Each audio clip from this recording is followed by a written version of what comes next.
আজই ডাউনলোড করুন আর এনজয় করুন আপনার পছন্দের শো। আসলে এই গানগুলো পুরো আত্মার সঙ্গে জড়িয়ে আছে।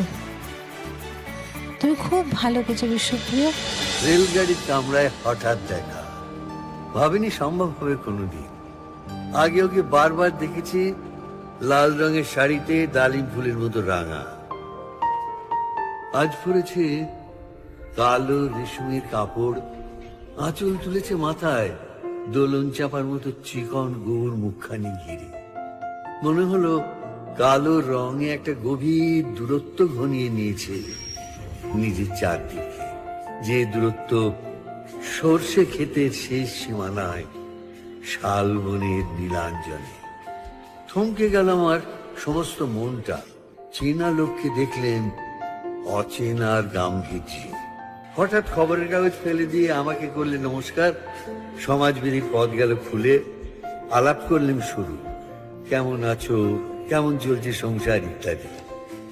সে রইল জানলার বাইরের দিকে চেয়ে, যেন কাছের দিনের ছোঁয়াচ পার হওয়া চাহনিতে। দিলে অত্যন্ত ছোট দুটো একটা জবাব, কোনোটা বা দিলেই না।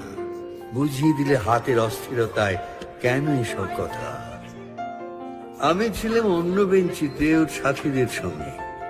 একসময় আঙুল নেড়ে জানালে কাছে আসতে, মনে হলো কম সাহস নয়। বসলুম ওর এক বেঞ্চিতে। গাড়ির আওয়াজের আড়ালে বললে মৃদুস্বরে, কিছু মনে করো না, সময় কোথা সময় নষ্ট করবার। আমাকে নামতে হবে পরের স্টেশনেই, দূরে যাবে তুমি, দেখা হবে না আর কোনোদিনই।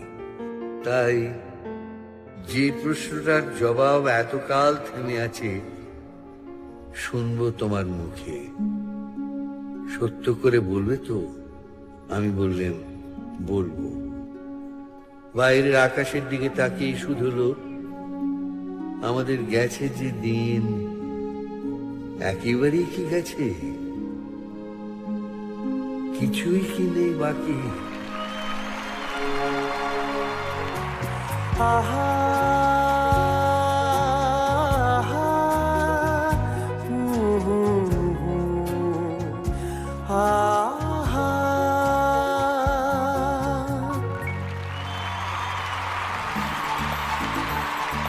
এইসব গানের সঙ্গে যে সমস্ত স্মৃতি জড়িয়ে আছে এবং পর্দায় যাকে দেখা বা যাদের দেখা এমন নস্টালজিয়া হয় না, তাই হয়েছে কি হৈমন্তীদি? আমার হওয়াটা সব থেকে স্বাভাবিক। এত কাছে থেকে দেখেছি, আর আমার বাড়ির পাশেই থাকতেন উনি। আমি কোথায় হারিয়ে গেছিলাম যেন, কিছু মনে করো না। আসলে এই গানগুলো পুরো আত্মার সঙ্গে জড়িয়ে আছে। যেমন অভিনেতা, তেমন একটা মানে স্বপ্নের নায়ক, তারপর তাদের এইসব ছবি আর এই গানের যেটা কি ভূমিকা ছিল ছবিতে। আর যেহেতু এই গানটির কম্পোজার সুধীন দাশগুপ্ত, আমার বাংলা গানের হাতে খড়ি ওনার কাছে। তাই জন্যে কি হয়, যখন ওনার গান কেউ গায় বা আমার ওনার কথাগুলো আমার মাথার মধ্যে কাজ করে। উনি কীভাবে কি সায়েন্টিফিক ওয়েতে গান শেখাতেন। তুমি খুব ভালো কিছু বিশ্বপ্রিয়। Thank you ma'am.